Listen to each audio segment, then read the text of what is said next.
नमस्कार, आप सभी का स्वागत हेलो किसान में। मैं हूं मुकुल शर्मा। हेलो किसान कार्यक्रम में लगातार आपसे जुड़े विषय हैं उनको लेकर हम हाजिर होते हैं, उन विषय पर पूरी जानकारी आपको दी जाती है। लेकिन आज के कार्यक्रम की अगर बात की जाए, सबसे पहले जो विषय रहेंगे, क्या है विषय वो आपको हम बता देते हैं।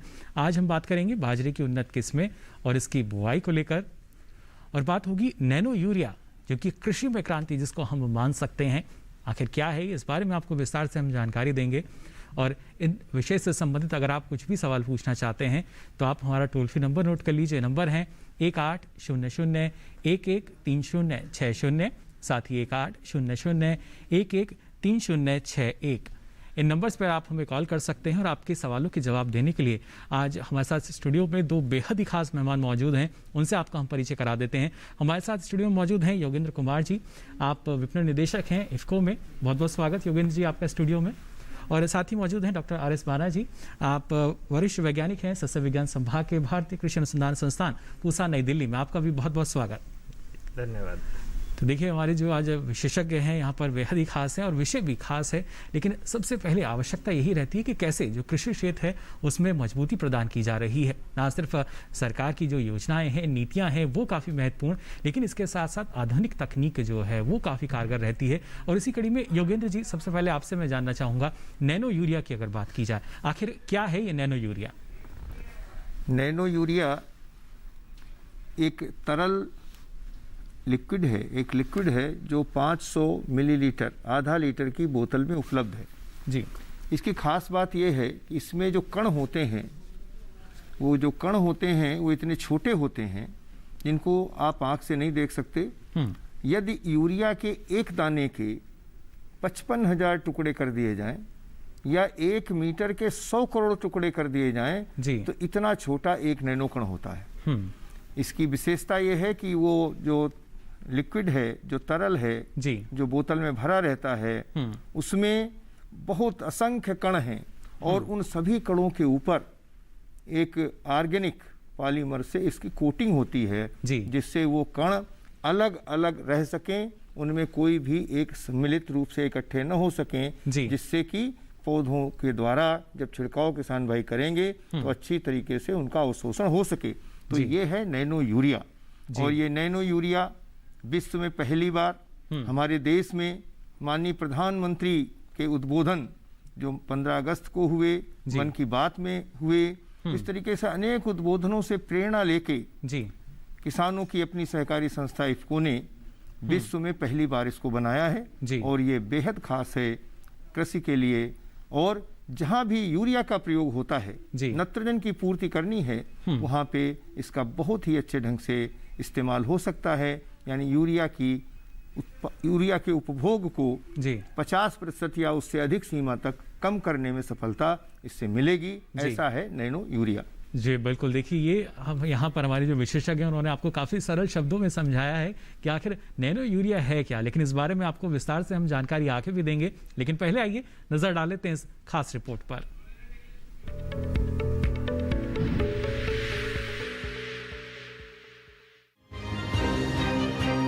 बेहतर उपज और ज्यादा उत्पादन के लिए फसलों में यूरिया का इस्तेमाल किया जा रहा है, लेकिन यूरिया मिट्टी, पानी और पर्यावरण के लिए हानिकारक है। इफ्को ने अब इसकी काट ढूंढ ली है। उसने नैनो यूरिया तरल तैयार करने में कामयाबी हासिल की है। नैनो यूरिया को गुजरात के कलोल स्थित नैनो बायोटेक्नोलॉजी रिसर्च सेंटर में इफ्को की पेटेंटेड तकनीक से विकसित किया गया है। इसी साल 31 मई को इसे पहली बार दुनिया के सामने पेश किया गया। पर्यावरण हितैषी होने की वजह से इफ्को ने विश्व पर्यावरण दिवस के अवसर पर इसकी पहली खेप उत्तर प्रदेश को रवाना की थी। भारत में खपत होने वाले कुल नाइट्रोजन उर्वरकों में 82% हिस्सा यूरिया का है। पिछले कुछ वर्षों में इसकी खपत में अप्रत्याशित रूप से बढ़ोतरी हुई है। इस साल यूरिया की खपत 3 करोड़ 70 लाख टन तक पहुंचने का अनुमान है। फसलें यूरिया का 30 से 50% नाइट्रोजन ही उपयोग कर पाती है, बाकी नाइट्रोजन बर्बाद हो जाता है। यूरिया के अतिरिक्त उपयोग से नाइट्रस ऑक्साइड नामक ग्रीन हाउस गैस बनती है, जिससे ग्लोबल वार्मिंग में वृद्धि होती है। नैनो यूरिया तरल पर्यावरण हितैषी उच्च पोषक तत्व उपयोग क्षमता वाला एक अनोखा उर्वरक है, जो लंबे समय में प्रदूषण और ग्लोबल वार्मिंग कम करने की दिशा में एक टिकाऊ समाधान है। देश भर के 11,000 से अधिक स्थानों और 40 से ज्यादा फसलों पर कराए गए परीक्षण से ये साबित हुआ है कि नैनो यूरिया न सिर्फ फसल उत्पादकता को बढ़ाता है, बल्कि ये सामान्य यूरिया की जरूरत को 50% तक कम कर सकता है। यही नहीं, नैनो यूरिया के उपयोग से उपज, बायोमास, मृदा स्वास्थ्य और उपज की पोषण गुणवत्ता में भी सुधार होता है। 2023 तक 32 करोड़ बोतल नैनो यूरिया तैयार किया जाएगा, जो 1 करोड़ 37 लाख टन यूरिया की जगह लेगा।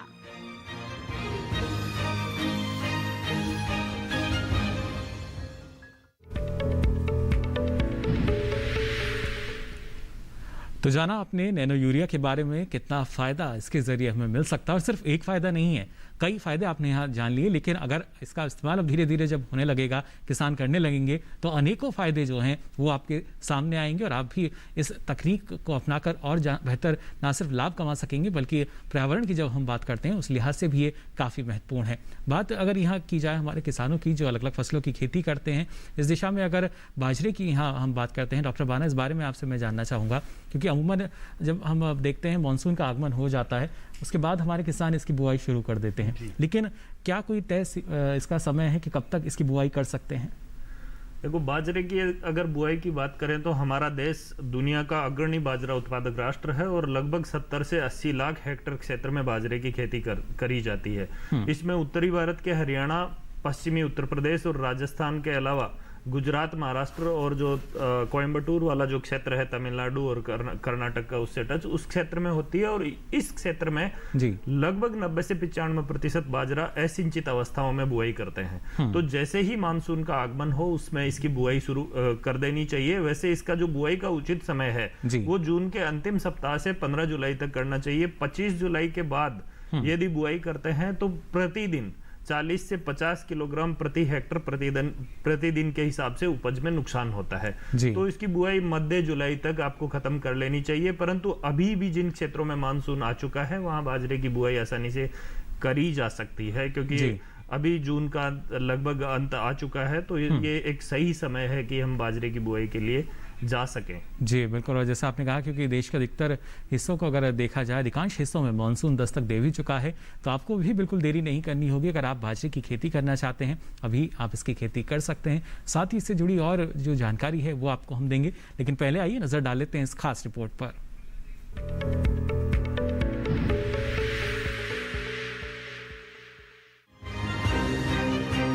बाजरा मोटा अनाज है। इसमें प्रोटीन, फाइबर और दूसरे पोषक तत्व काफी मात्रा में पाए जाते हैं। यही वजह है कि स्वास्थ्य के लिए बहुत ही लाभकारी है। कुपोषण के खिलाफ जंग में भी बाजरे का बहुत बड़ा महत्व है। इसके अलावा ये पशुओं के लिए भी बेहतरीन चारा उपलब्ध कराती है।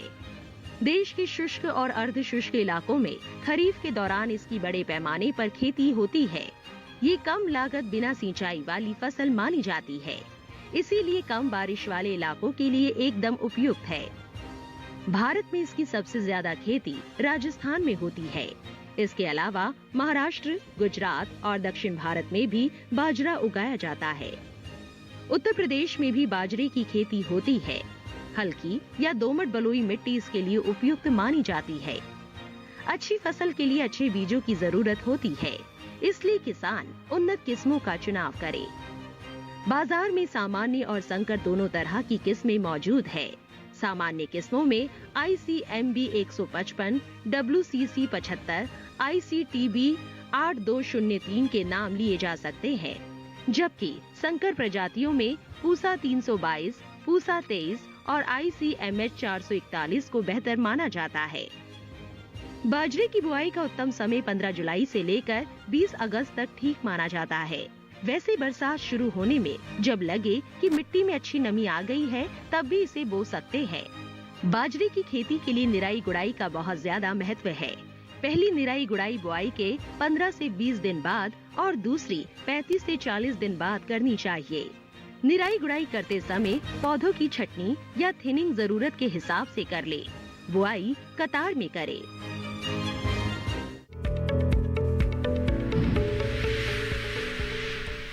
तो जाना आपने बाजरे की खेती के बारे में भी, किस तरीके से आप इसकी बुवाई कर सकते हैं, इस दौरान किन बातों का ख्याल आपको रखना होगा। लेकिन सबसे महत्वपूर्ण यही है कि हम लक्ष्य भी मान सकते हैं, क्योंकि किस तरीके से जो किसान हैं उनकी लागत को हम कम कर सकते हैं। इस दिशा में अगर देखा जाए तो जो नैनो यूरिया है वो कारगर साबित होता नज़र आ रहा है। अब से पहले काफ़ी जो खपत है वो हम देखते थे योगेंद्र जी यूरिया की, क्या हम मान ये भी सकते हैं कि जो मांग और खपत के बीच का एक अंतर था उसको भी अब हम पूरी तरीके से खत्म कर देंगे? देखिए, नाइट्रोजन की आवश्यकता किसी भी फसल के लिए होती है, वो होगी जिसकी पूर्ति अभी हम यूरिया से करते थे। यानी मान लो हम 2 बोरी यानी 100 किलो यूरिया 90 किलो यूरिया का प्रयोग करते हैं जी, उसमें 46% भाग नाइट्रोजन का होता है। उस 46% में 30-35% 40% भी मान लें तो मेरे ख्याल से 12 या 13 किलो नाइट्रोजन काम में आता है। बाकी का जो नाइट्रोजन है अवशेष जो बचता है वो या तो जमीन में पहुंच करके उसको प्रदूषित करता है, या नीचे पेयजल में जाता है, नाइट्रेट के रूप में जल को प्रदूषित करता है, या जो है ग्रीन हाउस गैस के रूप में जो है इसको गैस के रूप में उड़ करके वातावरण को प्रदूषित करता है। तो अब जब नैनो यूरिया आएगा जी, तो यहाँ जो उपयोग क्षमता है वो 30 से 45% या 40% तक है। जब नैनो यूरिया का किसान भाई इस्तेमाल करेंगे, यहाँ उपयोग क्षमता है औसत 86% जी, और जो एक आधा लीटर की जो बाटल है उसको 2 बार में प्रयोग करना है, एक बार में भी नहीं करना है। 250 मिलीलीटर जी नैनो यूरिया को आवश्यकता अनुसार पानी में घोल कर, जैसी फसल की अवस्था होगी पानी की मात्रा उस पर निर्भर करेगी, किस तरीके से आप स्प्रे कर रहे हैं इस पर निर्भर करेगी। यानी 250 मिलीलीटर को हम पहली बार में वृद्धि की जो क्रांतिक अवस्था है जब किल्ले निकलते हैं उस समय स्प्रे करते हैं जी, और दूसरी अवस्था जब किसान भाई जब यूरिया की टॉप ड्रेसिंग करते हैं उसी समय इसका भी प्रयोग का समय विशेष रूप से ठीक होता है जी, बिल्कुल। उस अवस्था के पहले थोड़ा सा हम इसका दोबारा छिड़काव कर देते हैं जी। तो 2 बार छिड़काव करने से फसल में नाइट्रोजन की पूर्ति जितनी होनी चाहिए उतनी हो जाती है, उपयोग क्षमता बहुत अच्छी होती है। तो इससे क्या होता है, और इसकी खास बात क्या है जी नैनो यूरिया की, जी, जैसे ही आप इसका स्प्रे करेंगे इसमें कोई फिक्सर विक्सर कुछ मिलाने की जरूरत नहीं है। इसके जितने भी घोल जैसे ही जाएगा पत्तियों के ऊपर, जितने भी इसमें कण हैं वो धनात्मक होंगे और पत्ती ऋणात्मक स्टोमेटा में चार्ज होता है। तो इस वजह से आसानी से पत्ती के अंदर पहुंच करके कोशिका की जो खाली स्थान होता वहां पे इकट्ठे होते हैं जी, या आवश्यकता के अनुसार कण जो है पौधे के अंदर आयन के रूप में परिवर्तित होके समान रूप से पत्ती से लेकर जड़ तक इनका प्रवाह जो है हो जाता है जी। इस होने से क्या होता है, जो नाइट्रोजन की जो पूर्ति है जिस स्थान पे जितनी पौधे को चाहिए उसी हिसाब से होती है, न कम होती है न ज्यादा होती है। और इसका जो कोशिका में सेल वैक्यूल में कण प्रवेश कर गए वो अधिक समय तक फसल को नाइट्रोजन की पूर्ति भी करते रहते हैं जी। यानी विशेष लाभ क्या है, अगर आप यूरिया डालते, अगर सामान्य तौर पे बहुत सारी जगह किसान ज्यादा यूरिया का इस्तेमाल करता है तो क्या होता है कि जड़ क्षेत्र में अधिक यूरिया पहुंच जाता है। कई बार उसका बहुत ही उपभोग ज्यादा पौधे कर लेते हैं जिसको लग्जरी कंजम्पशन भी कहते हैं। तो उससे क्या होता है, दूसरे पोषक तत्वों की उपलब्धता भी प्रभावित हो जाती है, जमीन अम्लीय होनी शुरू हो जाती है, और साथ ही साथ जो अवशेष बचे हुए भाग हैं यूरिया के नाइट्रोजन सहित वो किसी न किसी तरीके का प्रदूषण फैलाते हैं।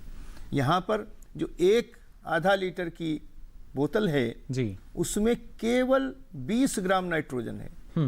उस 20 ग्राम में से 86% तक पौधों में अवशोषण होने वाला है। यानी एक जो बहुत बड़ी समस्या हमारे देश में है प्रदूषण की, वो प्रदूषण की समस्या है जिसको माननीय प्रधानमंत्री जी कई बार कहते हैं, उसको रोकने के लिए एक कारगर उपाय हो सकता है। इसमें मीथेन का एमिशन भी घटेगा, नाइट्रस ऑक्साइड का एमिशन भी घटेगा, पेयजल और मृदा दोनों सुरक्षित हो सकेंगे। यानी पर्यावरण के लिहाज से भी काफी महत्वपूर्ण है ये जो तकनीक जिस पर हम बात कर रहे हैं नैनो यूरिया, जो अब देखिए अलग अलग राज्यों में पहुंच भी चुका है। इस पर और भी मैं आपसे जानकारी लूंगा। फिलहाल एक दर्शक हमारे साथ जुड़ चुके हैं हरियाणा के फरीदाबाद से। बहुत बहुत स्वागत आपका हेलो किसान में। क्या जानना चाह रहे हैं? अनिल जी, आवाज मिल पा रही है आपको? जी सर, जी सर। जी, सवाल पूछ सकते हैं आप। हेलो। हाँ जी सर, नमस्कार। जी नमस्कार अनिल जी, सवाल पूछ सकते हैं आप अपना। सर, हमको कम अवधि की बाजरे की डिमांड है, रिक्वेस्ट है हमारी, जो कम से कम अवधि में बढ़िया पैदावार दे, जो हमको बाजरा। चलिए, कम समय में अच्छी पैदावार मिल सके। डॉक्टर वाना, कौन सी ऐसी उन्नत किस्में हैं बाजरे की? बात कर रहे हैं, हाँ। जी, बाजरे की अगर हम बात करें तो आजकल हाइब्रिड बाजरा ज़्यादा पसंद बना हुआ है लोगों की। जो संकर किस्में है, क्योंकि उनका उत्पादन अच्छा होता है, तो ज़्यादा उत्पादन लेने के लिए संकर किस्में लगाना चाहें आप, तो उसमें आप हरियाणा से हैं, चूँकि फरीदाबाद से, तो हरियाणा कृषि विश्वविद्यालय की कुछ किस्में हैं, जैसे कि HHB 216 है, 226 है, HHB 234 है, HHB 272 है, एक नई किस्म है, वो आप लगा सकते हैं। HHB 67 आती थी पुराने ज़माने में, जो 60-65 दिन में पक जाती थी, उसकी भी एक इम्प्रूव्ड वर्जन है, HHB 67 उन्नत, वो आप ले सकते हैं। तो इस तरह की संकर किस्मों के आपके पास ऑप्शन है। यदि आप संकर नहीं लगाना चाहते हैं, संकुल किस्में लगाते हैं ताकि खुद के बीज का उत्पादन कर सकें, तो उस विकल्प के लिए आप पूसा 383 और पूसा 443 इस तरह की जो संकुल किस्में हैं वो लगा सकते हैं। ये सभी कम अवधि वाली किस्में ही है, 70 दिन के आसपास, 80 दिन के आसपास पक कर तैयार होने वाली किस्में हैं। जी बिल्कुल। तो देखिए, 70 से 80 दिन में जो आपकी फसल है वो तैयार हो जाती है, लेकिन ख्याल आपको ये रखना है, अगर आप बीज उत्पादन करना चाह रहे हैं उनसे, तो दूसरी किस्म का चयन आपको करना होगा। और ये काफ़ी महत्वपूर्ण कि जब भी आप किस्म का चुनाव करते हैं अपने क्षेत्र के अनुसार, तो वहाँ पर ध्यान देने की आवश्यकता होती है, जिससे आपकी जो उपज है वो प्रभावित ना हो। आगे भी आपको हम जानकारी देंगे, लेकिन यहाँ फिलहाल रुक रहे हैं एक छोटे से ब्रेक के लिए। जल्द हाजिर होंगे, आप बने रहिए दूरदर्शन किसान पर।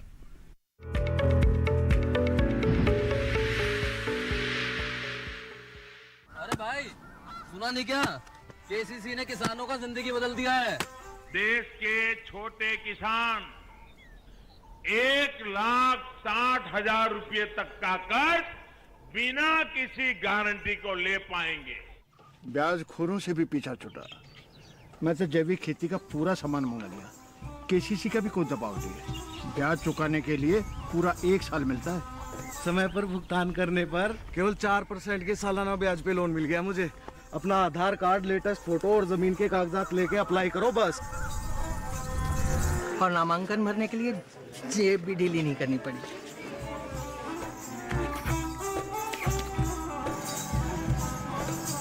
चाचा, उधार चुकाने के 24 घंटे के बाद उतने ही पैसे वापस निकाल सकते हैं। केसीसी ने किसानों की जिंदगी वाकई बदल दी है। तो आप भी किसान क्रेडिट कार्ड अपनाएं और सहजता से ऋण पाएं।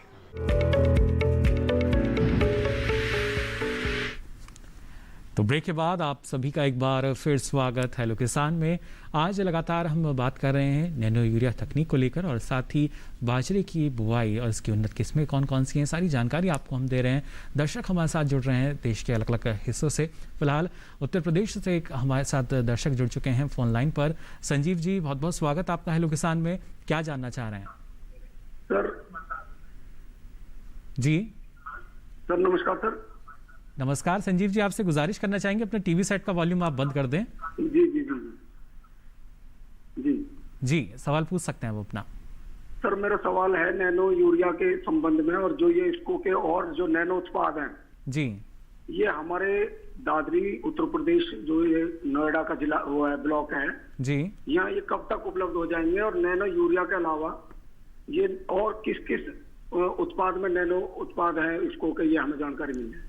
चलिए, मैंने पहले नैनो यूरिया का अपने यहाँ प्रदर्शन कराया, जिसका मुझे बहुत अच्छा रिजल्ट मिला, और मैंने और किसानों को भी बताया कि जो हम 1 बोरा दानेदार यूरिया डालते हैं, उसके मुकाबले अगर हम नैनो यूरिया का इस्तेमाल करेंगे तो हमारी फसल को ज्यादा इसका लाभ मिलेगा। बहुत अच्छी बात संजीव जी आपने बताया, और यही जानकारी हर एक किसान तक जानी भी चाहिए। फिलहाल योगेंद्र जी, आपसे मैं जानना चाहूंगा, उपलब्धता की अगर बात की जाए तो कैसे हर एक क्षेत्र तक ये पहुंच सकेगा? देखिए, अभी 31 मई के पहले तक हम लोग केवल किसान भाइयों को निःशुल्क नैनो यूरिया उपलब्ध करा रहे थे। उस क्रम में 11,000 किसानों के यहाँ पहले प्रदर्शन हमने लगाए। उसकी सफलता के बाद जब इसका हमारा निबंधन फर्टिलाइजर कंट्रोल ऑर्डर में हो गया, उसके बाद भी हमने क्रम जारी रखा। लगभग 4 लाख नैनो यूरिया की बोतल हमने पूरे देश में किसान भाइयों को प्रयोग के लिए उपलब्ध कराई थी जी। और अभी जैसा आपने देखा कि बहुत जल्दी ही हमने शुरुआत की है कमर्शियल। हमारा प्लांट एक बहुत बड़ा लगा है कलोल में जी। उस प्लांट की क्षमता है 1.5 लाख बोतल रोज बनाने की, जिसमें अभी शुरुआत में थोड़ी कम उत्पादन हो रही है, लेकिन दादरी मेरठ क्षेत्र में आपको 1 हफ्ते के अंदर नैनो यूरिया उपलब्ध हो जाएगी। उत्तर प्रदेश के लिए दूसरी ट्रक भी मूव हो गई है हमारे कलोल प्लांट से, जो शीघ्र ही मेरठ एरिया में पहुंचने वाली है और जहां से सुगमता से आप क्रय कर सकते हैं, ले सकते हैं। बिल्कुल। और मेरठ के निकटतम जिले हैं अगर गौतम बुद्ध नगर गाजियाबाद की बात की जाए, जहां से हमारे जो दर्शक फिलहाल जुड़े थे खासतौर से नोएडा से। लेकिन आवश्यकता यही है कि सारी जानकारी जो है जागरूकता के साथ योगेंद्र जी किसानों तक पहुंचे। और आपने बताया कि कैसे जो नैनो यूरिया है पारंपरिक यूरिया से अलग है, लेकिन इसके अगर उपयोग की हम बात करते हैं, किस तरह की सावधानी जो है उसका ख्याल रखना होगा विशेष तौर पर? देखिए, नैनो यूरिया का प्रयोग केवल पर्णीय छिड़काव से किया जाता है। अभी जो किसान भाई बता रहे थे उन्होंने पर्णीय छिड़काव ही किया है जी, या किया होगा। तो पर्णीय छिड़काव से ही इसका इस्तेमाल किया जाता है। सावधानी इसमें कोई किसी तरीके की न तो घबराने की बात है। नैनो का नाम सुन के इसके जितने भी परीक्षण होने चाहिए जी, भारत सरकार के डीबीटी डिपार्टमेंट के अनुसार, OECD गाइडलाइंस के अनुसार, जो भी सुरक्षा के जितने भी टॉक्सिसिटी के जितने भी परीक्षण होने चाहिए हमने करा के देख लिया है। इसमें किसी तरीके का कोई भी हानि हमारे किसान भाइयों को या किसी को भी नहीं होने वाली है जी। चाहे इसमें चूहे हों, चाहे मुर्गी हो, चाहे मधुमक्खी हो, चाहे केचुए हों, चाहे अन्य जो जीवाणु हैं जमीन में, उनके ऊपर भी इसका कोई दुष्प्रभाव नहीं पड़ता है। आप निश्चिंत होकर इस्तेमाल करें। लेकिन हम किसान भाइयों को ये बिल्कुल सलाह देना चाहेंगे, प्रार्थना करना चाहेंगे कि कोई भी छिड़काव करें, चाहे कीटनाशक का करें, चाहे फंजीसाइड का करें, चाहे हर्बिसाइड का करें, उस समय आपको मास्क या अंगोछा मुंह पे लपेट लेना चाहिए और अपने हाथों को भी ग्लव से कवर कर लेना चाहिए। एक सामान्य सी सावधानी है। और जब आप इसका प्रयोग करें तो एक बार सीसी को हिला लें और अगर आधा तरल बच जाता है सीसी में, जो एक स्प्रे के बाद बचेगा, उसमें ढक्कन को ठीक से बंद कर दें जी, खुला मत छोड़ें। एक ये अनुरोध रहेगा। दूसरा, इसकी उत्पादन तिथि और उपयोग तिथि में 2 साल की वैधता है। मतलब 2 साल तक इसका प्रयोग बिल्कुल उसी प्रकार कर सकते हैं, कोई बिना किसी दिक्कत के। केवल इसका पर्णीय छिड़काव होना है। हमने पहले बताया कि 2 बार करना है। बहुत सारी फसलें लंबी अवधि की हैं, जहाँ पे आप यूरिया की टॉप ड्रेसिंग कई बार करते हो, वहाँ पे इस छिड़काव को आपको कई बार करना पड़ेगा जी। एक बात हम और बता दें, जहाँ तक स्प्रे की बात है, बहुत सारे ऐसे रसायन हैं, बहुत सारी ऐसी चीज़ें हैं, जैसे वाटर सॉल्युबल फर्टिलाइजर हैं, बायो फर्टिलाइजर हैं, या जो है आपका सागरिका हमारा जो बायो स्टिमुलेंट है, और बहुत सारे रसायनों के साथ इसको मिला करके प्रयोग कर सकते हैं। उसका परीक्षण हम करा रहे हैं। जो फंजीसाइड, इंसेक्टिसाइड हैं, ज़्यादातर के साथ इसका उपयोग किया जा सकता है। वो सूची भी हम अपने किसान भाइयों को बहुत शीघ्र उपलब्ध करा देंगे। लेकिन अभी तक जो परीक्षण हो रहे हैं या हो चुके हैं, उनके आधार पर सामान्यतः सभी चीज़ों में इसको मिला करके प्रयोग किया जा सकता है जी। यानी देखिए, सकारात्मक परिणाम जो हैं वो हमारे सामने हैं नैनो यूरिया के, और आने वाले समय में इन सकारात्मक परिणामों में वृद्धि होगी। जाहिर तौर पर अभी की जो स्थिति है उनको देखते हुए फिलहाल एक और दर्शक हमारे साथ जुड़े हैं फोन लाइन पर मध्य प्रदेश से। बहुत बहुत स्वागत आपका हेलो किसान में। क्या जानना चाह रहे हैं? हेलो जी सर। जी, सवाल पूछ सकते हैं आप अपना। बाबूलाल जी? सर, ये एमपी में रहता हूँ मैं, बाबूलाल जी चौधरी जी का उज्जैन से। तो हमारे यहाँ नैनो यूरिया कब आएगा और कहाँ मिलेगा? चलिए, बिल्कुल। देखिए, उपलब्धता के लिए पुरजोर कोशिशें की जा रही हैं। योगेंद्र जी, मैं चाहूँगा एक बार आप मध्य प्रदेश के बहुत बहुत धन्यवाद किसान भाइयों को। आप सभी देश के प्रत्येक हिस्से में ये उपलब्ध होगा। थोड़ा सा हमको समय दीजिए, एक 15 दिन का, हम देश के प्रत्येक हिस्से में इसको भेजेंगे। अभी तक कर्नाटक में गया है, यूपी में गया है, हिमाचल में गया है, हरियाणा में गया है, और इस तरीके से धीरे धीरे हम सभी स्टेट्स में इसको भेजते जा रहे हैं जी। मध्य प्रदेश में अगला जो हमारा ट्रक जाएगा वो मध्य प्रदेश ही जाने वाला है। और उज्जैन से हमारे किसान भाई जुड़े थे, उनको मैं बताना चाहूँगा कि ये सभी जो फुटकर बिक्री केंद्र हैं इफ्को के, जिसमें प्राथमिकता पर सहकारी समितियों में जी, इफ्को के किसान सेवा केंद्रों में, IFFDC इफ्को बाजार के केंद्रों में, और या उनके फ्रेंचाइजी के यहाँ इसको उपलब्धता कराई जाएगी। और मैं कोशिश करूंगा कि उज्जैन में ये पहले भेजा जाए। मैं इसको सुनिश्चित भी करूंगा कि मध्य प्रदेश में जो पहला ट्रक जाए वो हमारे महाकाल की नगरी है और वहाँ पहले उस पवित्र धाम में हम भेजेंगे, और ये मैं बिल्कुल सुनिश्चित करूंगा 2 दिन के अंदर उज्जैन हम इसको भेज देंगे। जी बिल्कुल, क्योंकि देखिए बात ना सिर्फ हम कह सकते हैं कि उत्पादन या उपज को लेकर है, बल्कि मृदा स्वास्थ्य की बात की जाए, पर्यावरण की बात की जाए, किसानों की लागत की बात की जाए, सभी लिहाज से अगर देखें तो नैनो यूरिया जो है काफ़ी कारगर है। लेकिन इसके साथ साथ अगर यहाँ डॉक्टर बाना आपसे मैं जानना चाहूँगा बाजरे की भी हम, क्योंकि लगातार आज जानकारी दे रहे हैं दर्शकों को, राजस्थान जैसे राज्य की बात की जाए, क्योंकि वहाँ अब मानसून दस्तक दे चुका है, तो वहाँ की जो किसान है क्या अब इसकी बुआई अभी कर सकते हैं? कौन सी किस्म वहाँ बेहतर रहेगी?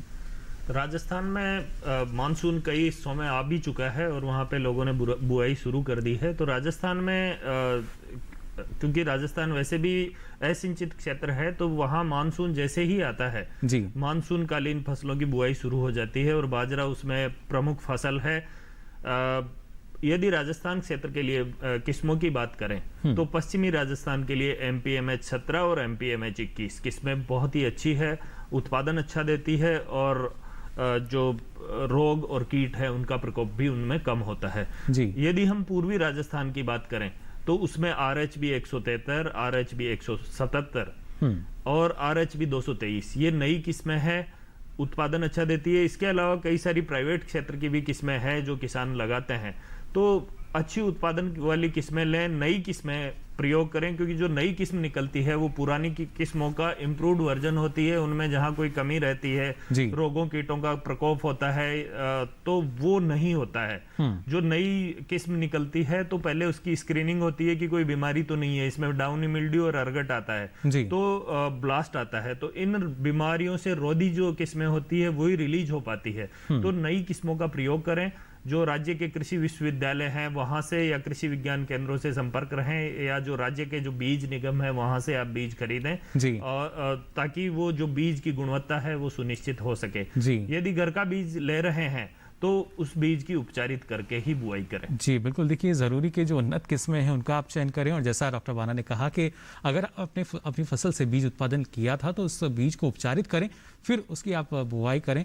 लेकिन यहाँ और क्या विकल्प हैं उस बारे में आगे भी हमसे जानकारी लेंगे डॉक्टर बाना। फिलहाल एक और दर्शक हमारे साथ जुड़े हैं हरियाणा से, सिरसा से जुड़े हैं हरियाणा के। प्रहलाद जी बहुत बहुत स्वागत आपका, क्या जानना चाह रहे हैं? लेकिन यहाँ और बारे में आज भी आपसे जानकारी लेंगे डॉक्टर बाना। फिलहाल एक और दर्शक हमारे साथ जुड़े हैं हरियाणा से। प्रहलाद जी गुजारिश करना चाहेंगे अपनी टीवी सेट का वॉल्यूम आप बंद कर दें। नैनो के बारे में आपके द्वारा बताया जा रहा है, तो हमारे यहाँ बागवानी है, अमरूद की बागवानी है, तो इसमें इसका किस तरह से उपयोग कर सकते हैं और क्या दूसरी फसलों में भी इसका उपयोग किया जा सकता है? चलिए, बिल्कुल विशेष फसल इन्होंने अमरूद की बताई, बागवानी करते हैं, और क्या इसके साथ दूसरी फसलों में भी इसका ऐसे ही इस्तेमाल हम कर पाएंगे? मैं सम्मानित किसान भाई को बताना चाहूँगा कि इसका छिड़काव किसी भी फसल पे, किसी बागवानी फसल पे किया जा सकता है। ये नत्रजन की पूर्ति करने के लिए है।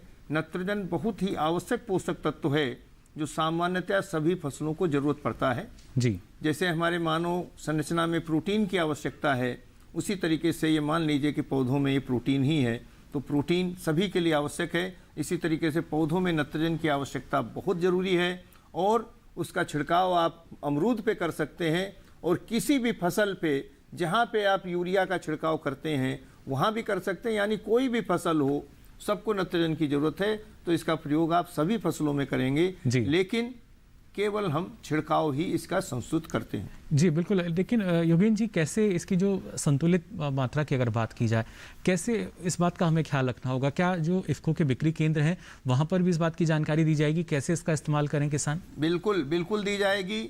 जो इसकी बोतल है उसके ऊपर उसमें लिखा हुआ है, सभी चीज़ें लिखी हुई हैं। हम तकनीक का प्रचार प्रसार भी बहुत सघन रूप से कर रहे हैं, और ख़ास तौर पे किसान भाइयों को ये भी बताना चाहेंगे, इसके प्रयोग से जो उत्पाद होते हैं, जो पैदावार होती है, उसकी गुणवत्ता भी सामान्य यूरिया की तुलना में अच्छी होती है। इसका भी परीक्षण हम लोगों ने कराया है, और विशेष तौर पे अभी हरियाणा के कृषक भाई थे, वहाँ तो एक अद्भुत प्रयोग किया है इसके ऊपर। रेवाड़ी में एक कृषि विज्ञान केंद्र है, उसके साइंटिस्ट ने डॉक्टर अनिल यादव ने उसने अद्भुत प्रयोग किया। उसने बिल्कुल फर्टिलाइजर जीरो कर दिए। जी। केवल ऑर्गेनिक मैनर, ये मतलब खाद, गोबर की खाद, उसके बाद में उस गोबर की खाद को पहले उसने NPK कंसोर्टिया यानी जैव उर्वरक से संशोधित किया। संशोधित करने के बाद उसको डाला और बुआई के पहले हमारा एक बायोस्टिमुलेंट है सागरिका ग्रेन्यूल्स, उसका 1 एकड़ में 1 बैग और 3 स्प्रे किए हैं नैनो यूरिया के। उत्पादन भी अच्छा है और उत्पादन की गुणवत्ता भी अच्छी है, कीमतें भी अच्छी मिली हैं, सभी प्रकार से लाभ हुआ है। उसने साथ में सागरिका का भी लिक्विड का इस्तेमाल किया था, केवल इतना किया है। ये मैं संक्षिप्त में आपको बता रहा हूँ। उसकी पूरी रिपोर्ट भी हम प्रकाशित करने जा रहे हैं, जो किसान भाइयों के लिए भी बहुत लाभदायक हो सकती है। एक खास बात यह है, गुणवत्ता के साथ साथ उत्पादन में भी वृद्धि होती है। जो हमने 11,000 किसान भाइयों के परीक्षण कराए थे, उनके जो परिणाम आए हैं उनमें 8% औसतन जो है पैदावार बढ़ी है जी। एक ये भी खास बात है। बिल्कुल, ये किसानों के लिहाज से बेहद ज़रूरी कि देखिए कितना लाभ जो है वो सीधे तौर पर अब बढ़ सकता है और आपकी जो लागत है वो दूसरी तरफ उतनी ही कम होगी। फिलहाल एक और दर्शक हमारे साथ जुड़े हैं फोन लाइन पर। बहुत बहुत स्वागत आपका हमारे साथ। क्या जानना चाह रहे हैं? मध्य प्रदेश के सीहोर से जुड़े हैं। हेलो बुधराम जी। हेलो जी, सवाल पूछ सकते हैं आप अपना। तो ये बाजरे किस्म के बारे में, क्या उड़द की बुआई करें इसमें? हेलो जी, सुन पा रहे हैं आपको। ये बाजरे की हमारे मध्य प्रदेश में कौन सी किस्म अच्छी रहती है? सीहोर मध्य प्रदेश की अगर बात करें डॉक्टर बाना, तो यहाँ कौन सी अच्छी किस्म रहेगी बाजरे की, ये बुधराम जी जानना चाह रहे हैं। जी, सीहोर मध्य प्रदेश की अगर हम बात करें तो पहले तो ये जो पूछना चाह रहे हैं शायद बाजरे की बुआई का ये उचित समय है, आप अभी बुआई कर सकते हैं। और जो कुछ किस्में हैं वो मैं बताना चाहूँगा। एक तो पूसा 1201 है, नई किस्म है, पूसा संस्थान से निकली हुई, अच्छा उत्पादन देती है और जो रोग हैं और कीट हैं उनका भी इसमें प्रकोप कम होता है। इसके अलावा जो और किस्में हैं वो है RHB 177 है, RHB 223 है, HHB 67 इम्प्रूव्ड है, ये भी आप लगा सकते हैं। HHB 226 है, 234 है, ये किस्में आप लगा सकते हैं। मध्य प्रदेश और जो राजस्थान वाला जो क्षेत्र है उसके लिए भी ये उपयोगी है।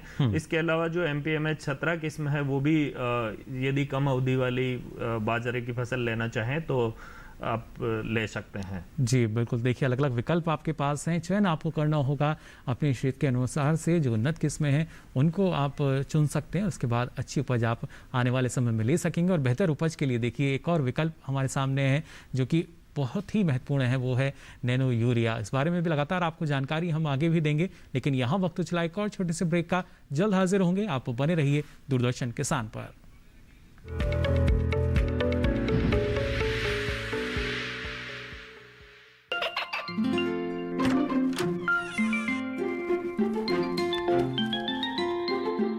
ये क्या हो रहा है? काशवी, इतने कम मार्क्स? काशू बेटा पढ़ा करो, पढ़ोगी नहीं तो आगे कैसे बढ़ोगी? मम्मा मैं भी तो आपसे यही कहना चाहती हूँ, पढ़ा करो। आप पढ़ोगे नहीं तो आगे कैसे बढ़ोगे? मतलब? वो देखो, सिर्फ बैक पर छपा ऑर्गेनिक नहीं, ऑर्गेनिक का निशान पहचानिए। PGS ऑर्गेनिक का ये लोगो उन किसानों की पहचान है जो आज भी परंपरागत विधि से रसायन मुक्त खेती कर आपके लिए शुद्ध फसल उपजा रहे हैं। अब समझे मम्मा, अगर मैं प्योर ऑर्गेनिक फूड नहीं खाऊंगी तो अच्छे मार्क्स कहाँ से लाऊंगी? अच्छा बच्चों, जैविक खेती की इस मुहिम को आगे बढ़ाइए, शुद्ध ऑर्गेनिक अपनाइए।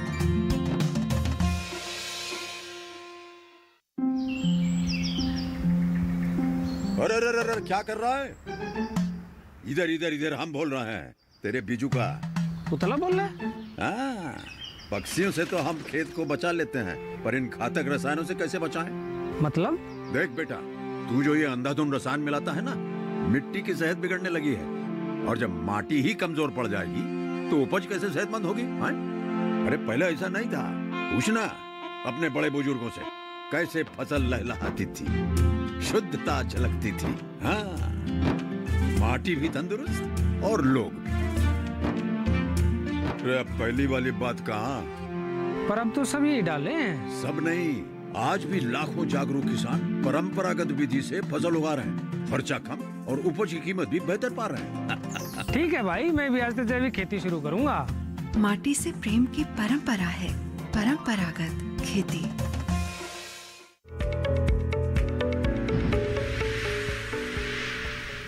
ब्रेक के बाद आप सभी का एक बार फिर स्वागत हेलो किसान में। आज लगातार आपको हम जानकारी दे रहे हैं नैनो यूरिया और बाजरे की खेती के बारे में। और जैसा हमने आपको बताया, लगातार जो दर्शक हैं उनके जुड़ने का सिलसिला भी जारी है। फिलहाल उत्तर प्रदेश के बागपत से हमारे साथ एक दर्शक जुड़े हैं फोन लाइन पर। बहुत बहुत स्वागत आपका हेलो किसान में। ओमपाल जी, क्या जानना चाह रहे हैं? हेलो,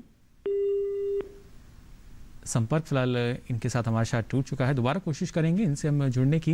लेकिन ये देखिए काफ़ी महत्वपूर्ण कि कैसे जो अब हमारे देश का किसान है वो जागरूक हो रहा है और किसानों के लिए हर संभव जो मदद की जा रही है।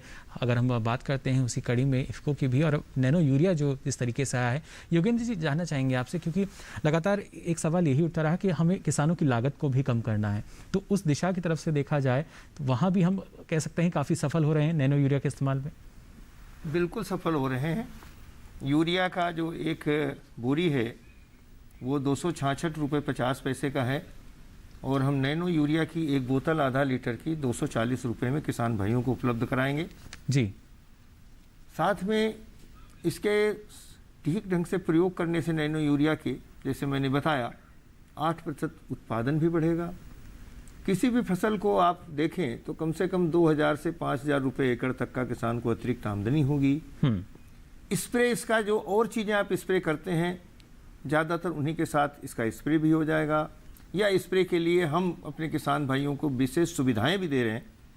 हम 1 लाख स्प्रेयर, बैटरी चालित स्प्रेयर अभी क्रय करके किसानों के प्रयोग के लिए देश के विभिन्न स्थानों में पहुंचा रहे हैं। उसमें से 25,000 स्प्रे हम पहुंचा भी चुके हैं। तो हम इस सब सुविधाओं का भी ध्यान रखेंगे और हम विशेष रूप से अनुरोध करेंगे किसान भाइयों को कि बेसल ड्रेसिंग में जो भी नत्रजन आप यूरिया, NPK, DAP डालते हैं वो डालें और टॉप ड्रेसिंग जितनी भी करते हैं, जो यूरिया बिखेरते हैं खेत में, उसको बिखेरने के बजाय आप नैनो यूरिया का स्प्रे करें। जैसे आप यूरिया जितनी बार डालते हैं उतनी बार नैनो यूरिया का स्प्रे कर देंगे। जो लंबी अवधि की फसलें हैं उसमें 3 बार तक टॉप ड्रेसिंग होती है, उसी तरीके से 3 बार स्प्रे कर दें। इसी तरीके से आपकी जो कम अवधि की फसलें वहाँ 2 बार होती है, वहाँ 2 बार कर दें। और कुछ ऐसी फसलें हैं जो दलहनी फसलें हैं जहाँ पे यूरिया का प्रयोग नहीं होता है, वहाँ पर भी अगर 1 स्प्रे नैनो यूरिया का करेंगे तो आपको बहुत अच्छा उत्पादन मिलेगा, उसकी गुणवत्ता बहुत अच्छी होगी और इसके साथ ही साथ गुणवत्ता के साथ साथ आपकी आमदनी भी बढ़ेगी, पर्यावरण भी सुरक्षित रहेगा, भूमि और जल स्रोतों का भी सुरक्षा बढ़ेगी। तो ये सारे फायदे हैं। और यूरिया जो परंपरागत रूप से हम प्रयोग करते हैं, जब हम ज़्यादा प्रयोग कर लेते हैं तो उससे बहुत सारी हानियां हैं। किसान भाई जानते हैं, पौधा ज़्यादा बढ़ जाता है, ज़्यादा कोमल हो जाता है, कीड़े बीमारी ज़्यादा लगते हैं, फसल की परिपक्वता, पकने की अवधि लंबी हो जाती है और ज़मीन में भी उसका जो पोषक तत्वों का, दूसरे पोषक तत्वों का प्रबंधन है या वो शोषण है, उसके ऊपर भी प्रतिकूल प्रभाव पड़ता ही पड़ता है। जी बिल्कुल। तो देखिए किस तरीके से जो अभी तक हम देखते थे या हमारी जो कृषि कार्य होते थे उस दौरान हमें एक संतुलित मात्रा बताई जाती थी, लेकिन अब वही संतुलित मात्रा जो है हमें नैनो यूरिया के हिसाब से हम अगर छिड़केंगे तो और ज़्यादा लाभ जो है आने वाले समय में हमें मिल सकेंगे। फिलहाल अलग अलग स्तर पर जो इसके परीक्षण कराए गए हैं वो काफ़ी सफल रहे हैं और सकारात्मक परिणाम उनसे जो आए हैं उस वजह से ही एक अलग उत्साह जो है जो हमारे किसानों में यहाँ नज़र भी आता है नैनो यूरिया को लेकर।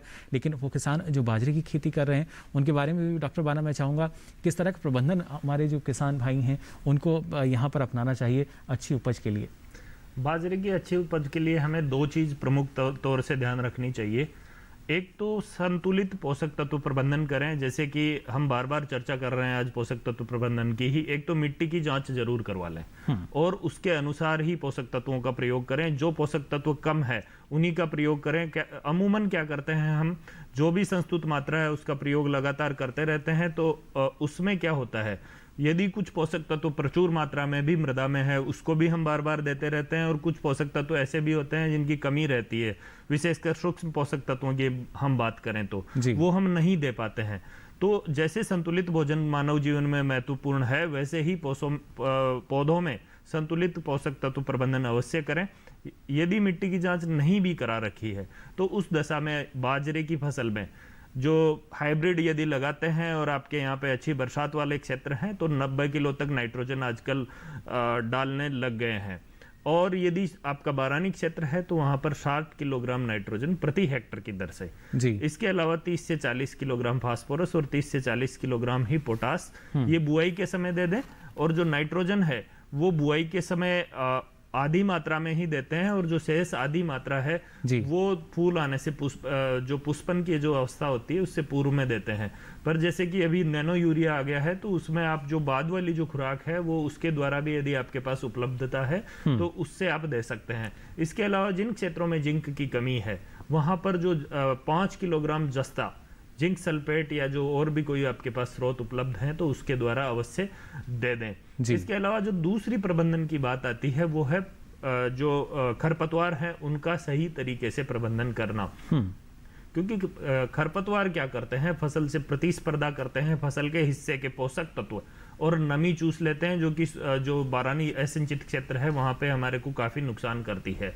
तो यदि शुरुआती अवस्था से ही खरपतवारों को नियंत्रित करके चलें, एक बार जब खरपतवारों का जमा हो जाए उसके बाद खेत की जुताई करके फिर बुआई करते हैं तो शुरुआत में फसल उगती है और वो खरपतवार चूंकि बीज एक बार नष्ट हो गया तो उसको उगने में समय लगता है, तब तक फसल बड़ी हो जाती है और फसल प्रतिस्पर्धा कर लेती है। ये विशेष सावधानी जो हमें रखनी होगी। फिलहाल एक दर्शक जुड़ चुके हैं, इनका सवाल हम ले लेते हैं। मध्य प्रदेश के इंदौर से हमारे साथ जुड़े हैं फोन लाइन पर। बहुत बहुत स्वागत आपका हेलो किसान में। क्या जानना चाह रहे हैं राम पटेल जी? जी सर, हमको ये अपना जो बाजरे के बारे में जानना है, कौन सी वैरायटी अच्छी रहती है इसमें और कितना क्या लगता है? जी चलिए बिल्कुल। बाजरे के लिए आपको जैसे कि मैंने पूर्व में भी बताया कि 2 तरह की किस्में होती है, संकुल किस्में, संकर किस्में, और यदि चारे के लिए लगानी है तो उसके लिए बाजरे की अलग किस्में हैं। मैं तीनों प्रकार की आपको बताना चाहूंगा। अगर संकर किस्म लगाना चाहें तो पूसा 1201 है, HHB 67 इम्प्रूव्ड है, HHB 234 है, RHB 173 है, RHB 177 है। तो इस तरह की किस्में आप ले सकते हैं। यदि संकुल किस्म लेना चाहें तो उसमें पूसा 383 है, पूसा 443 है, WCC 75 है। इस तरह की किस्में हैं जिनको आप उपयोग में ले सकते हैं। इसके अलावा जो मंडोर बाजरा संकुल किस्म है वो भी आप ले सकते हैं। चारे के लिए यदि बाजरा लगाना चाहते हैं तो उसके लिए AVKB 2 है, AVKB 19 है और राज बाजरा चरी 2। इस तरह की जो किस्में हैं उनको आप लगा सकते हैं। और जो प्रबंधन आपने कितनी मात्रा में, शायद मुझे लगता है बीज दर की बात करना चाह रहे हैं, तो बीज दर की जो हाइब्रिड किस्में हैं उनमें 4 किलोग्राम प्रति हेक्टर बीज दर लेते हैं। और जो जहाँ पे बाजरी जैसे विशेषकर पश्चिमी राजस्थान में जिसमें बीज का जो कण है उसका आकार छोटा होता है तो वहाँ पे 3 किलो बीज प्रति हेक्टर की दर से भी अगर प्रयोग करते हैं तो एक हम अच्छा उत्पादन ले सकते हैं। और अमूमन बाजरे में किसान भाई क्या गलती करते हैं, शुरुआती अवस्था में फसल अच्छी दिखती है इसलिए घन ही बुआई कर देते हैं। तो बाजरे की जो उचित दूरी है उसी पे बुआई करें, कतारों में बुआई करें और जो कतार से कतार की दूरी है वो 45 से 50 सेंटीमीटर रखें जी। और जब निराई गुड़ाई करते हैं तो जो पौधे से पौधे की दूरी है वो करीब 15 सेंटीमीटर के आसपास कर दें ताकि जो आपस में प्रतिस्पर्धा है पौधों के वो कम हो और पौधे अच्छी वृद्धि कर सके। बिल्कुल, बढ़वार देखिए पौधे की अच्छे से हो सके, इसलिए इस बात का ध्यान रखना बेहद जरूरी। फिलहाल एक और दर्शक हमारे साथ जुड़े हैं हरियाणा से। बहुत बहुत स्वागत आपका जशमेर जी, क्या जानना चाह रहे हैं? सर ये नैनो यूरिया के बारे में जानना चाह रहे थे। ये भी ये किन किन फसलों में, जैसे धान लगाया हुआ है, सब्जी लगाई हुई है जी, इन पे सारे जैसे भिंडी है और इस जशमेर जी इसका इस्तेमाल करना चाह रहे हैं आप? हाँ जी, हाँ जी, इसका इस्तेमाल आप करना चाह रहे हैं यानी नैनो यूरिया का? हाँ जी, इस्तेमाल करना चाहते हैं जिसका। और जैसे भी जीरी लगा रखी है, जीरी पे कैसे इस्तेमाल करना है। और जैसे भिंडी चल रही है जी, भिंडी है, फूल भी आया हुआ है और चौड़ाई भी चल रही है। चलिए बिल्कुल योगेन जी, तो देखिए लगातार जो दर्शक हैं हमारे उनका उत्साह अलग ही नजर आ रहा है नैनो यूरिया के लिए। क्या और जानकारी देना चाहेंगे आप इनको? जसमेर सैनी जी धन्यवाद आपको। हमने अभी पहले बताया था कि ये प्रत्येक फसल में प्रयोग की जा सकती है। सब्जी की फसलों में बहुत ही अच्छा इसका रिस्पांस आएगा। आप 2 मिलीलीटर 1 लीटर पानी में घोलो और आवश्यकता अनुसार सब्जियों को इसको प्रयोग करो। और इसके अलावा जो भी कोई फसलें हैं, मैंने पहले बताया, सब में आप प्रयोग कर सकते हो। प्रयोग विधि और मात्रा याद रखना बहुत आसान है। 2 मिलीलीटर 1 लीटर में घोलिए जी। और आवश्यकता अनुसार जितने पानी की आवश्यकता है उससे सब्जी के पत्तियों पे छिड़काव कर दीजिए। आपको बहुत अच्छा इसका रिस्पांस मिलेगा और आपको लगेगा कि सब्जियों में परिवर्तन दूसरे तीसरे दिन से कितना अच्छा आ गया है। जी बिल्कुल, देखिए, और अक्सर हम यही बात करते हैं कि आप संतुलित मात्रा का बस ख्याल रखें। ऐसा ना हो आप सोचें कि बहुत जल्द ही परिणाम आपको सामने नज़र आ जाए और आप चाहें कि एकदम से बढ़वार बढ़ने लगे और उसमें आप ज़्यादा मात्रा का इस्तेमाल करें। ऐसा आपको कतई नहीं करना है। हर एक बात का ध्यान देखिए, नैनो यूरिया जो तकनीक है उसमें रखा गया है। अगर आप सही ढंग से इसका इस्तेमाल करेंगे तो और जो ज़्यादा लाभ है आपको आने वाले समय में इससे मिल सकेगा। फिलहाल आगे भी आपको हम जानकारी देते रहेंगे, लेकिन यहाँ रुक रहे हैं एक और छोटे से ब्रेक के लिए। जल्द हाजिर होंगे, आप बने रहिए दूरदर्शन किसान पर।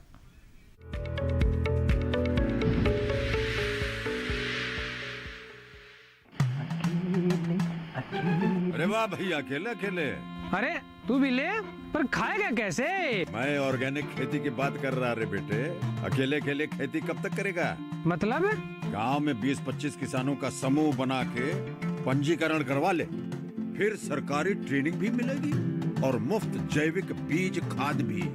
फिर पीजीएस ऑर्गेनिक की सरकारी मोहर के साथ तेरी उपज आकर्षक पैक में पहुंचेगी बड़े बाजार तक। अच्छा? हाँ। अरे भाई कहाँ चल दिया? सबको साथ लाने, आमदनी बढ़ाने। तो किसान भाई समझ गए ना? साथ मिलकर ऑर्गेनिक खेती कीजिए, अपनी परंपरा को आगे बढ़ाइए, ज्यादा मुनाफा कमाइए। माटी से प्रेम की परंपरा है परंपरागत खेती।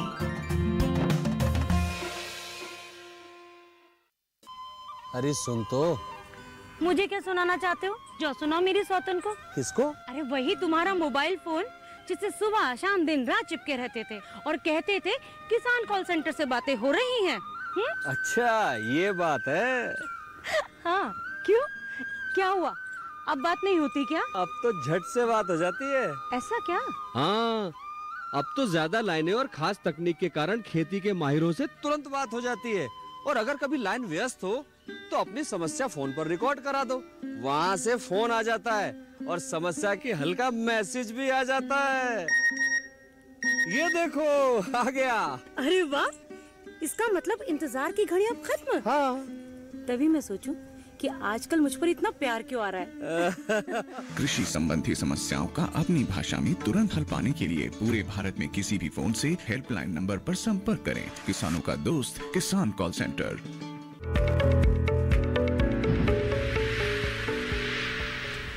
ब्रेक के बाद आप सभी का एक बार फिर स्वागत हेलो किसान में। आज लगातार आपको हम जानकारी दे रहे हैं बाजरे की उन्नत किस्में और इसकी बुआई को लेकर, साथ ही नैनो यूरिया के बारे में। जी हाँ, किस तरीके से ये एक तकनीक जो कि कृषि में क्रांति के रूप में देखी जा रही है, कितना फ़ायदा इसके ज़रिए देखिए हमारे जो किसान हैं उनको मिलना शुरू हो चुका है। क्या क्या फ़ायदे हैं इसके अभी तक आपने सब जाने, लेकिन उपलब्धता इसकी कैसे हो सके ये भी आपने जाना। लेकिन यहाँ मैं योगेंद्र जी मैं चाहूँगा एक बार इसका जो मूल्य है वो आप हमारे दर्शकों को फिर से बताएं। ऐसा ना हो कि कहीं दूसरा मूल्य बताकर उनको बरगला दिया जाए या कहीं अविश्वास में वो आगे बढ़ जाएं। 240 रुपये आधा लीटर की जो बोतल है नैनो यूरिया की, उसका मूल्य है। और किसानों को हमने बताया सहकारी समितियों से इफ़को बाज़ार और उनके फ्रेंचाइजी के फुटकर बिक्री केंद्रों पर ये आपको उपलब्ध होगा जी। इसके अलावा जो हमारी गन्ना समितियां हैं, एग्रो के सेंटर हैं, जो हमारे इंस्टीट्यूशनल सेंटर्स हैं, उन पे भी ये उपलब्ध होगा। आप लोग इसका क्रय करें और बताई गई विधि के हिसाब से, बताई गई मात्रा के हिसाब से आप इसका प्रयोग अवश्य करें। आपको निश्चित लाभ होगा, इसमें कोई संदेह की बात ही नहीं है। और आप ही लोगों का लाभ देख करके ही हम लोगों ने इसको तैयार किया है आपकी आवश्यकता के अनुसार से। और एक सबसे बड़ी प्रेरणा जो हमको मिली इसको बनाने के लिए वो हमारे माननीय प्रधानमंत्री जी से मिली। उन्होंने कई बार कहा है कि रासायनिक खादों, विशेष रूप से यूरिया का प्रयोग हम कम करें, 4 बोरी की जगह 2 बोरी डालें, 6 बोरी की जगह 4 बोरी डालें। और कई बार तो यहाँ तक कहा है कि यदि हो सके तो पूर्ण रूप से समाप्त करें। उससे प्रेरणा लेकर के हम लोगों ने इसको बनाया है, विकसित किया है। आत्मनिर्भर भारत और आत्मनिर्भर कृषि के अंतर्गत एक अनूठी पहल है जो विश्व में केवल हमारे देश में बनाया गया है और हमारे देश के वैज्ञानिकों के द्वारा बनाया गया है। ये हमारे लिए भी गर्व की बात है। जी बिल्कुल, एक बड़ी उपलब्धि हम मान सकते हैं। लेकिन आने वाले समय में, क्योंकि अभी कई राज्यों में जैसे आपने बताया ये इसका पहुंचने का सिलसिला जारी है, कब तक हम मान सकते हैं कि देश के हर एक राज्य में इसकी उपलब्धता हो सकेगी और क्या लक्ष्य 1 से 2 साल के अंदर? हम जुलाई के प्रथम सप्ताह तक प्रत्येक दशा में सुनिश्चित करेंगे कि देश के प्रत्येक राज्य में इसको पहुंचा दिया जाए। अभी जो भेजने के पहले, चूंकि ये फर्टिलाइजर कंट्रोल ऑर्डर में है, वहाँ लाइसेंस लेना पड़ता है और बहुत अच्छी बात है कि सभी प्रदेश सरकारों से लगभग हमको लाइसेंस मिल गए हैं जी। कुछ 5-6 अभी स्टेट बाकी हैं, उनमें भी 1-2 दिन में मिल जाएगा। केवल उत्पादन जब तक ठीक नहीं होगा, गुणवत्ता युक्त नहीं होगा, तब तक हम उसका प्रेषण नहीं करेंगे और वो मुझे इसको करने में थोड़ा सा समय चाहिए और जैसे इसकी एक बार पूर्ति होनी शुरू हो जाएगी तो एक दिन में 1.5 लाख बोतल मीन्स 10 ट्रक रोज मूव होंगे जी। 15,000 बाटल इसमें जाती है। और एक और ख़ास बात आपको बताएं, ये 15,000 बाटल अगर जाएंगी तो ये बहुत ज़्यादा, एक तरीके से 675 टन यूरिया को रिप्लेस करती हैं जी बिल्कुल। यानी एक ट्रक में 675 टन यूरिया जा रहा होता है। इससे आप आकलन करें कि परिवहन के खर्चे में, भंडारण के खर्चे में बहुत बचत होने वाली है जी। बहुत सुगमता से इसको भेजा जा सकता है। जहाँ किसान भाई 1 बोरी लेके जाते थे, 2 बोरी साइकिल पे लेके जाते थे, वहीं अपनी पॉकेट में रख करके इसको ले जा सकते हैं। कितनी सुगमता हम मान सकते हैं। देखिए काफ़ी मुश्किल ज़ाहिर तौर पर होती थी किसानों को, और अगर क्षेत्रफल बड़ा है तो ज़्यादा कहीं ना कहीं जो यूरिया है उसका इस्तेमाल होता था, लेकिन अब काफ़ी देखिए नैनो यूरिया जो है, तकनीक जो है, इसके ज़रिए सुगमता भी जो है वो आपको हो सकेगी। फिलहाल एक और दर्शक हमारे साथ जुड़े हैं फ़ोन लाइन पर। बहुत बहुत स्वागत आपका हेलो किसान में। क्या जानना चाह रहे हैं? दादाजी महाली जुड़े हैं महाराष्ट्र से। कि जो नए नीरे है जी, जो आलू की खेती होती है हमारे यहाँ ज्यादा से ज्यादा महाराष्ट्र में जी, हाँ, तो जो यूरिया जो नए नीरा है वो कीटनाशक के लिए हम यूज कर सकते हैं क्या उसमें मिला के, या जो तणनाशक होता है उसके अंदर हम मिला सकते क्या जो तणनाशक के लिए? जी बिल्कुल योगेन जी, देखिए अलग अलग आलू के खेत में मैं दादाजी महाले साहब को बताना चाहूँगा, इसका प्रयोग बहुत बढ़िया है। इतना अच्छा है कि मैं आपको कह नहीं सकता, आप प्रयोग करेंगे तो पता चलेगा। आप 2 स्प्रे करिए 20 दिन पे और 40 दिन पे, अगर आपको लगे कि आवश्यकता है, क्योंकि आलू में नाइट्रोजन की आवश्यकता बहुत होती है जी, इसका प्रयोग करें आप 20 दिन पे, 40 दिन पे, यदि आवश्यक समझे तो 60 दिन पे भी एक स्प्रे आप कर दें इसका। और इसमें जो आप चीज़ें मिलाने को कह रहे हैं, इसमें सबसे बढ़िया संयोग है सागरिका लिक्विड का। अगर इसके एक स्प्रे के साथ आधा लीटर उसको मिला दें तो आप देखेंगे कि बहुत ही आशातीत परिणाम मिलने वाला है। उत्तर प्रदेश में एक हमारे पद्मश्री किसान हैं जो आलू के लिए जाने जाते हैं, श्री रामचंद्र वर्मा जी, उनके खेत पर इसका प्रयोग किया था। 20% आलू के उत्पादन में वृद्धि हुई है। तो आप इसका प्रयोग करें, आपको निश्चित रूप से उत्पादन बढ़ा हुआ मिलेगा जी, और आप यूरिया के प्रयोग से बहुत हद तक बच जाएंगे। जी बिल्कुल। साथ ही डॉक्टर बाना, आपसे भी हम जानना चाहेंगे, बाजरे की खेती की अगर बात की जाए, सरकार मोटे अनाज की खेती को लगातार बढ़ावा दे रही है और इस बार हम देख पा रहे हैं जो रकबा है वो भी ज़्यादा है। ऐसी स्थिति में कितना फ़ायदा किसान को मिल सकता है बाजरे की उगाई करके? बाजरा तो मैं कह रहा हूं कि भविष्य की एक फसल है, क्योंकि इससे एक तो पोषण तो अच्छा होता ही है। आजकल हम माइक्रोन्यूट्रिएंट पोषण की बात करते हैं, जो कुपोषण की समस्या चल रही है, जिंक की कमी चलती है, आयरन की कमी चलती है, पोषण सुरक्षा, खाद्य सुरक्षा की हम बात कर रहे हैं। खाद्य सुरक्षा में तो हम आत्मनिर्भर हो चुके हैं जी, पर पोषण सुरक्षा की जहां तक बात है, जिंक और आयरन बाजरे में ज्यादा मात्रा में होता है। साथ ही इसमें विटामिन B2 और B6 ये अच्छी मात्रा में होती है, और प्रोटीन इसमें लगभग 11-11.5%, कुछ किस्मों में 12% के आसपास होता है। तो और 4 से 5% तक वसा। तो एक तरह से देखा जाए तो एक ये न्यूट्री सीरियल इनको बोलने लगे हैं मोटे अनाजों को, तो ये और पाचन में सही रहती है। तो एक तरह से पोषण सुरक्षा और स्वास्थ्य में भी हमारी वृद्धि।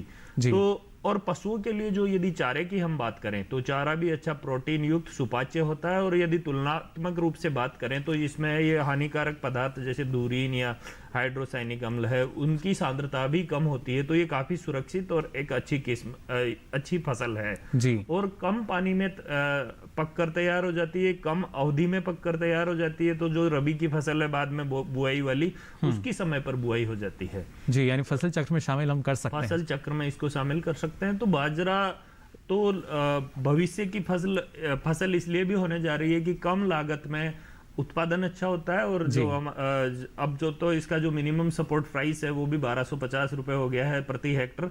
तो एक तरह से मुनाफे की तरफ भी हम बात करें तो वो भी लाभ वाली खेती बाजरे में होने जा रही है। उत्पादन कम होता था इसलिए कुछ किसानों ने काफी सालों पहले छोड़ दिया था। तो अब जो किस्में हैं, नई किस्में हमारी, वो उत्पादन भी 30-35 क्विंटल प्रति हेक्टर तक देती बिल्कुल। ना सिर्फ बाजरा बल्कि हम मान सकते हैं जो कृषि का एक नया भविष्य अब धीरे धीरे नजर आने लगा है, क्योंकि उसका मार्ग इतना प्रशस्त कर दिया गया है कि जिससे आने वाले समय में जो अन्नदाता हैं उनको कितना लाभ मिल सकेगा।